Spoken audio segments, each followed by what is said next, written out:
Hello friends, मैं पूजा, मेरे YouTube channel में आप सभी का स्वागत है। तो फ्रेंड्स, इसके पहले हम आपको ईवीएस का जो एनसीईआरटी का चैप्टर था, हमने कुछ चैप्टर आपको पढ़ा दिया और कुछ चैप्टर बचा था और कुछ चैप्टर हमने आपको पीपीटी के माध्यम से कराया है। तो पीपीटी का इतना समझ में नहीं आता है। वैसे मेरा तो भी ऐसा वो नहीं है सिचुएशन कि मैं खड़े होकर पढ़ा पाऊँ, फिर भी मुझे लग रहा था कि आप लोग को अगर हमें सिलेबस कंप्लीट करना है तो मैं कंप्लीट करके ही दूंगी, कुछ भी हो। तो पीपीटी का थोड़ा हम पता है, समझ में नहीं आता है, बोर्ड से थोड़ा अच्छे से समझ में आता है। तो अब मैं आपको बोर्ड से ही देखूंगी, आपको सिलेबस कवर कराऊंगी। तो आज चलिए हम देखते हैं, जो चैप्टर बचे हम उन चैप्टर को देख लेते हैं बाकी के। और जो चैप्टर और आप लाइक सब्सक्राइब शेयर कर लीजिएगा। और जो बाकी के चैप्टर हैं हमने उसका जो आपका चैप्टर हमने वो अपलोड किया है, वीडियो में जो अपलोड किया है उसको हमने आपको प्लेलिस्ट बना के रखा है, तो प्लेलिस्ट में आप जाके उसको देख सकते हैं। तो चलिए हम देखते हैं आज हमारा चैप्टर क्या है। हमारा चैप्टर आज है, चैप्टर हमारा है पार्ट 7 है। इसका नाम आपका है पानी का प्रयोग। ठीक है, पानी का प्रयोग। तो पानी के प्रयोग में देखिए यहाँ पे क्या है कि वहाँ ये क्वेश्चन पूछता है कि पानी कैसा, कहाँ का खारा है, कहाँ कितना पानी है। और इसमें एक दांडी यात्रा भी है जो गांधी जी द्वारा किया गया है, और नमक के लिए जो नमक का आंदोलन है उसका किया गया। तो आइए हम क्वेश्चन देख लेते हैं। इसमें तो पढ़ने के लिए हम पहले आपको बता दें कि कहानियां बहुत है, लेकिन कहानियां नहीं पढ़नी है। जहाँ से में क्वेश्चन पुट अप होता है बस वही मेन मेन पॉइंट हम पढ़ेंगे। तो चलिए देखते हैं इसमें क्या है। तो पहले चैप्टर का नाम है आपका पानी का प्रयोग। तो इसमें देखिए पहला क्वेश्चन आपको क्या पूछ सकता है कि समुद्र सागर का पानी, यहाँ क्या हो गया, खारा।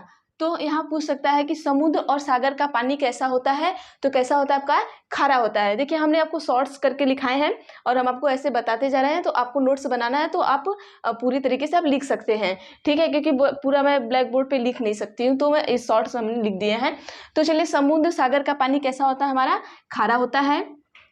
दूसरा क्वेश्चन हमारा यहाँ पे क्या पुटअप कर सकता है, दूसरा पॉइंट क्या है हमारा कि मृत सागर खारा। अब यहाँ पे हम लिख रहे थे मृत सागर का जो पानी होता है, हमने बस क्या लिख दिया है कि आपको मृत सागर खारा 300 ग्राम प्रति लीटर। तो ये चीज आपको समझ नहीं आएगी, तो हम आपको बता दे रहे हैं कि ये जो हमारा मृत सागर है, मृत सागर का जो पानी होता है वो कितना खारा होता है।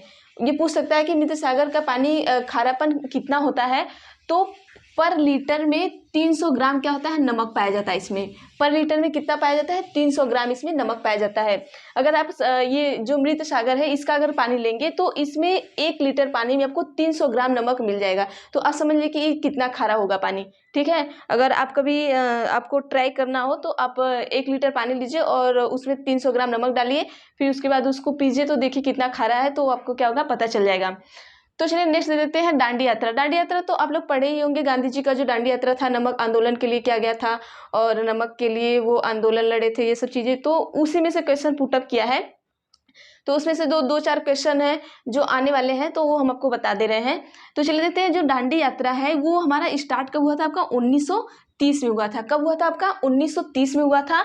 और दांडी यात्रा का संबंध हमारा किससे है, ये क्वेश्चन पूछ सकता है कि दांडी यात्रा का संबंध किससे है। तो अगर हम ये चीजें नहीं पढ़े रहेंगे तो हमें नहीं पता चलेगी कि दांडी यात्रा का संबंध किससे है। तो यहाँ पे हम देखते हैं कि जो हमारा दांडी यात्रा है इसका जो संबंध है वो किससे, हमारा नमक से है। किससे है, नमक से है।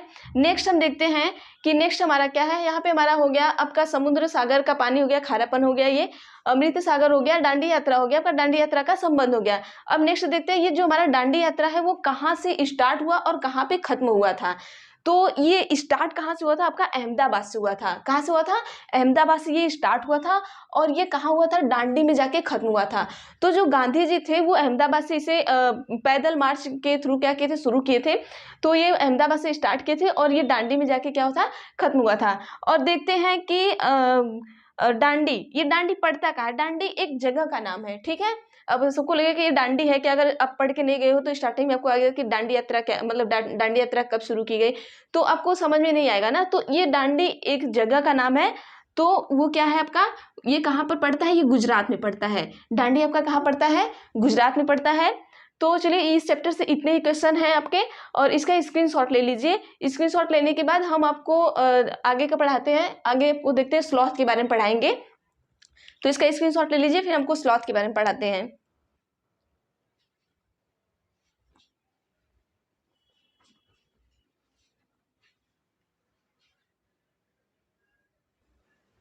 चलिए देखते हैं स्लॉथ के बारे में हम। तो स्लॉथ है क्या, पहले हम ये देख लेते हैं कि स्लॉथ है क्या। किसके बारे में पढ़ेंगे, स्लॉथ के बारे में। आप लिखते जाइएगा क्योंकि बिना नोट्स के आप इसको याद नहीं होता है, ये फिर एक बार पढ़ेंगे फिर भूल जाएंगे। तो देखिए स्लॉथ, स्लॉथ क्या है हमारा कि ये एक तरह का क्या है, जानवर है। क्या है, एक तरीके का क्या है, जानवर है। और ये रहता कहाँ है, ये कहाँ रहता है, पेड़ों पर रहता है। ठीक है, ये पेड़ों पर रहता है, पेड़ों पर रहता है। ठीक है, अब यहाँ पे देखते हैं ये पेड़ों पर तो रहता है, लेकिन ये इतना आलसी होता है कि क्या करता है, ये आलसी इतना ज़्यादा होता है कि ये सोता कितने घंटे, पहले ये देख लीजिए, सोता कितने घंटे, सोना इसका यहाँ पे देख लीजिए, सोना 17 घंटे। ये महा आलसी है, मतलब आप लोग से भी ज़्यादा आलसी है, क्योंकि आप लोग भी ऐसे ही सोए हैं। तो ये सोता कितने, 17 घंटे हैं। अब मान लीजिए सपोज दैट आपको हम कह दिए कि आपको हम पेड़ से उल्टा लटका दें, नहीं पेड़ की बात छोड़ दीजिए, आप तो सोते अपने घर में हैं, हम आपको कहें आप 17 घंटे सोइए और हम आपको क्या करेंगे, आपका हाथ नीचे और पैर ऊपर करके लटका दे, तो आप 17 घंटे सो सकते हो क्या। तो देखिए ये वो कहते हैं ना, महातेजस्वी है, ये क्या है, महातेजस्वी है। और ये सोता 17 घंटे है, और सोता है तो कैसे सोता है, इसका ये उल्टा सोता है। कैसे सोता है, उल्टा सोता है। तो ये सोता कैसे है, सोना इसका कैसे रहता है, 17 घंटे सोता है। ठीक है, लिखिएगा। और सोता कैसे, ये उल्टा सोता है, उल्टा, उल्टा लटक कर। ठीक है, कैसे सोता है, उल्टा लटक कर, लटक कर। अब इतना तेजस्वी है कि उल्टा लटक कर सोता है, और इसी सोने की वजह से ये बहुत जल्दी ऊपर भी जाता है। ठीक है, होता है ना कि इंसान अगर बहुत ज़्यादा सोने लगे और बहुत ज़्यादा अत्याचार करने लगे ना, और तो वो क्या होता है, बहुत जल्दी इसको भगवान भी बुला लेते हैं, तो इसको भी भगवान बुला लेते हैं। तो कितने साल में इसको बुला लेते हैं, जो इसकी उम्र होती है, यहाँ लिख लीजिएगा, इसको भगवान कितने साल में बुलाते हैं, उम्र जो इसकी होती है लगभग कितनी होती है, 40 साल की होती है। ठीक है, अब इतना इतना अत्याचार तो ठीक है भाई, इतना तुम अत्याचार करो वो तो ठीक है। अब इसके और अत्याचार सुनिए, इसके क्या है, स्लॉथ के। अब ये क्या करता है कि 40 साल तक तो ये जीता है, लेकिन ये जिस पेड़ पे रहता है उस पे क्या करता है, 5 साल तक उसी पेड़ पे रहता है। एक ही पेड़ पर क्या करता है, 5 साल तक रहता है। एक ही वृक्ष पर 5 साल तक रहता है, 5 साल तक। और ऐसे लगभग अपने पूरे जीवन काल में ये क्या करता है, लगभग 8 वृक्ष पर रहता है। अपने पूरे जीवन काल में कितने वृक्ष पर रहता है, 8 वृक्ष पर। ठीक है, अभी अब मैं ऐसे समझा दे रही हूँ, फिर मैं आपको फटाफट से बोल दूंगी, आप लिख लीजिएगा। अब देखिए, अगर एक साल में मतलब कि सॉरी 5 साल में एक वृक्ष पे रहता है, तो 5 का गुण 8 में कर देंगे तो 40 साल हो गया। तो मतलब कि अगर वो 5 साल एक वृक्ष पे रहा तो इसका जीवन काल कितना है, 40 साल का है। तो क्या किया, 8 × 5 = 40, तो मतलब 8 वृक्ष ये बदलेगा। अब उससे ज़्यादा तो इसका ये देख लीजिए, दुनियादारी देखने के लिए हफ्ते में एक बार उतरता है नीचे, सप्ताह में कितने बार, एक बार, सप्ताह में एक बार क्या करता है, नीचे उतरता है। अब ये दुनियादारी देखने के लिए उतरता है। अब ऐसा नहीं है कि मैं दुनियादारी बता रही हूँ तो आप दुनियादारी वहाँ पे क्वेश्चन में आएगा तो दुनियादारी लिख देना आंसर आप, और दुनियादारी नहीं लिखोगे, वहाँ पे आप लिखोगे कि एक बार नीचे उतरता है, किसके लिए, आराम के लिए। किसके लिए उतरता है, आराम के लिए। अब इतना आराम इसको कम मिला था, 17 घंटे सो के, तो इसके लिए वो एक हफ्ते में एक बार आराम के लिए उतरता है नीचे। तो चलिए और देखते हैं, और इसमें कोई पॉइंट छूटा है,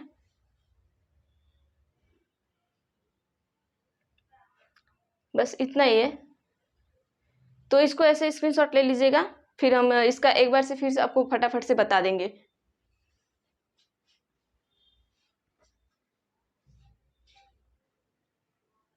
तो चलिए इसके बाद टाइगर का भी पढ़ना है, लेकिन तो सबसे पहले हम आपको स्लॉथ का एक बार ऐसे बता देते हैं। ये देखिए, ये भालू जैसा दिखता है लेकिन भालू होता नहीं है आपका, फटाफट से ले लीजिए। ये भालू जैसा दिखता है लेकिन भालू नहीं होता है, और ये एक पेड़ पे कितने रहता है, 5 साल तक रहता है, और उस पेड़ की सारी पत्तियां खा के क्या करता है, नीचे उतरता है, और लगभग ये 40 साल तक जिंदा रहता है। और अपने पूरे जीवन काल में ये सिर्फ 8 पेड़ों पे रहता है, मतलब एक पेड़ पे 5 साल रहा तो 5 × 8 = 40, तो मतलब कि 40 साल में 8 पेड़ों पे रहता है, ठीक है। और उसके बाद स्लॉथ क्या करता है कि ये उल्टा लटक के सोता है। क्या करता है? उल्टा, मतलब इसे सीधे नहीं सोया जाता है, उल्टा लटक के सोता है। और ये सोता है कितने घंटे? ये लगभग आपका 70 घंटे सोता है, 70 घंटे सोता है, ठीक है। और क्या था इसमें? इतने पॉइंट थे आपके, इतने पॉइंट याद कर लीजिएगा। अब हम टाइगर का देखते हैं। चलिए टाइगर के बारे में देखते हैं। ये जो टाइगर है ये क्या करता है? इसकी जो आँखें होती है ना, बड़ी तेज होती है भाई साहब। आँखें जो होती हैं इनकी बहुत तेज होती हैं। तो ये जो इनकी आँखें होती है ना, ये हमसे क्या होती है? 6 गुना बेहतर देख सकते हैं। ये क्या करते हैं? हमसे 6 गुना बेहतर से देख सकते हैं। तो इनकी जो आँखें होती हैं, आँखें क्या होती है? सॉरी, आंखें जो इनकी होती है वो हमसे 6 गुना क्या होती हैं? बेहतर देख सकती हैं। 6 गुना, कितने गुना? मनुष्य से 6 गुना क्या होती है? बेहतर देख सकती हैं, 6 गुना बेहतर, ठीक है। 6 गुना क्या करती हैं? हमसे बेहतर देख सकती हैं। और इनकी जो मूछें होती हैं, अब इनकी मूछें के बारे में पढ़ते हैं हम। इनकी जो मूछें होती हैं वो क्या करती हैं? वो बहुत संवेदनशील होती हैं। कैसी होती हैं? संवेदनशील होती हैं। कैसी होती हैं? संवेदनशील, ठीक है। बहुत संवेदनशील होती हैं। जो क्या करती हैं? ये गति और कंपन को क्या करती है? भाप लेती है। गति और कंपन का पता इनकी कैसे चलता है? यहाँ पे क्वेश्चन कैसे पूछेगा आपको कि गति और कंपन का पता शेर कैसे, टाइगर कैसे लगाता है? तो अपनी मूंछों से लगाता है, ठीक है। और ये जो शेर होते हैं ना, तो ये इतने तेज होते हैं। अभी हमारे तो कान तो एक इधर भी नहीं घूम रहे ना इधर घूम रहे हैं, इनके चारों दिशाओं में कान घूमते रहते हैं। इतने तेज होते हैं कि इनके जो कान होते हैं वो चारों दिशाओं में घूमते रहते हैं। कान क्या होते हैं इनके? चारों दिशाओं में घूमते हैं, चारों दिशाओं में घूमते हैं, ठीक है। अब इनके कान, सपोज दैट अगर हमारे कान अगर चारों दिशाओं में घूमे तो क्या हो? एक दिशा में तो घूमता नहीं है, तो लोग इतना वो कर देते हैं। अगर चारों दिशाओं में घूमता तो आफत या जिंदगी में तहस नहस मचा के रख देते। तो चलिए देखते हैं। अब इनके कान के बारे में हो गया। अब जो ये इनकी जो मूछें होती हैं ये हो गया। अब ये जो होते हैं इतने तेज होते हैं कि अगर कोई जानवर आ रहा है, ठीक है, ये कोई जानवर आ रहा है या कोई पत्ती की सुगमुगाहट हो रही है ना, तो उसमें वो क्या होते हैं? अंतर पता कर लेते हैं। पत्ती की सुगमुगाहट, क्या करते हैं? पत्ती की सुगमुगाहट, पत्ती लिख दिया हमने, मेरे दिमाग किधर जा रहे हैं? पत्तियों की सुगमुगाहट, सुगमुगाहट का मतलब जैसे वो पत्तियां सनसनाती है ना, उस तरीके का हो गया उसकी सुगमुगाहट। और कोई जानवर आ रहा है, जानवर मतलब जानवरों में अंतर क्या करते हैं? ये पता कर लेते हैं। जानवरों में अंतर क्या करते हैं? ये आसानी से पता कर लेते हैं, ठीक है। अगर कोई जानवर आ रहा है या पत्ती सुगमुगा रही है तो उनको पता चल जाता है कि पत्ती की सुगमुगाहट है या जानवर का वो गति है या कंपन करके जानवर आ रहा है, ठीक है। तो स्क्रीनशॉट लीजिएगा, बताते हैं इसके आगे।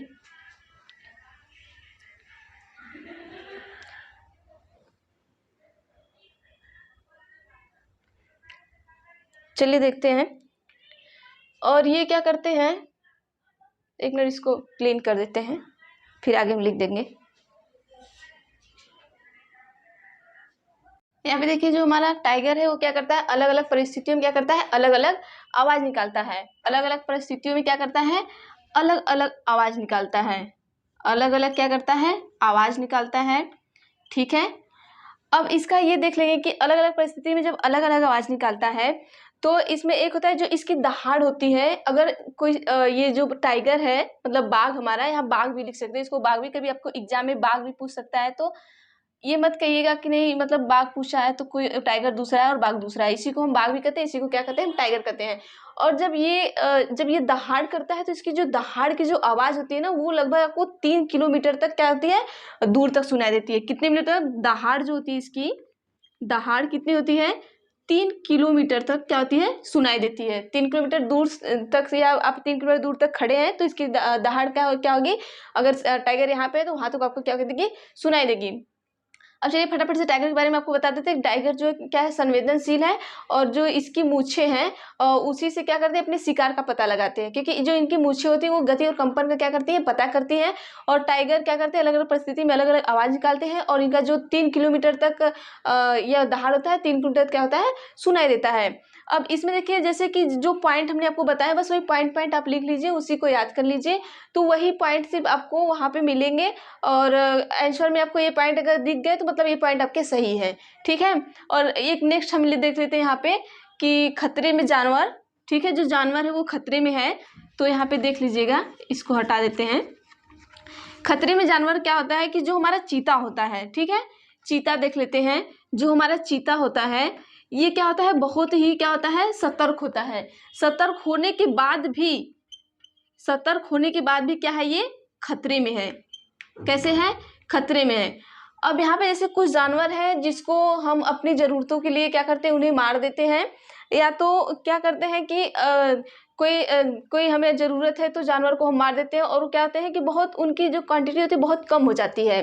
तो जैसे देखते हैं उसमें कौन कौन से जानवर है और किस चीज़ के लिए मारे जाते हैं, ये भी क्वेश्चन आपसे पूछ सकता है।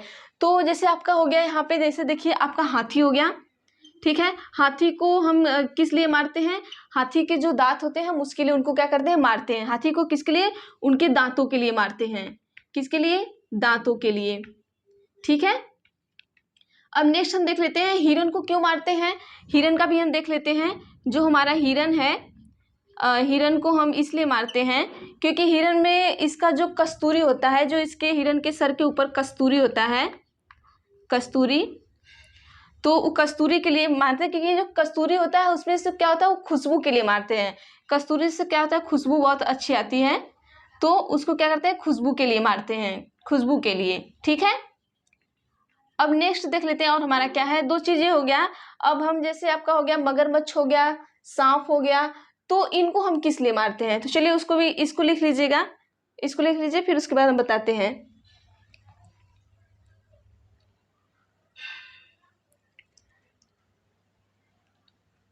चलिए ये हो गया। तो अब देखते हैं यहाँ पे, अब देख लेते हैं चीता को क्यों मारते हैं। चीता को हम किस लिए मारते हैं ये भी देख लेते हैं। और मगरमच्छ को क्यों मारते हैं, चीता हो गया, मगरमच्छ हो गया, ठीक है। यहाँ पे लिख लेते हैं चीता, मगरमच्छ, आपका मगरमच्छ हो गया। और तीसरा आपका हो गया एक, यहाँ पे आ जाएगा आप एक सांप, ठीक है। इनको क्यों मारते हैं, इनको इनके स्किन के लिए मारते हैं। स्किन मतलब इनके त्वचा के लिए मारते हैं इनको, ठीक है। इनके स्किन और इनके त्वचा के लिए इनको मारते हैं। और नेक्स्ट एक हमारा आता है, इसमें देख लीजिएगा आप, जैसे कि कितने मैंने बताए 3 बता दिए ना। एक आपका हो जाएगा गैंडा। गैंडा को क्यों मारते हैं, गैंडा को हम सींगों के लिए मारते हैं। गैंडा आपने देखा होगा, वैसे मैंने तो देखा नहीं है।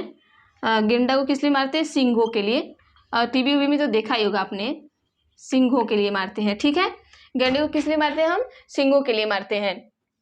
तो ये हमारा ये चैप्टर था कि मतलब जानवर खतरे में। तो इस चैप्टर में ये बताया गया है कि कौन कौन से जानवर खतरे में है और किस जानवर को किस लिए मारा गया है।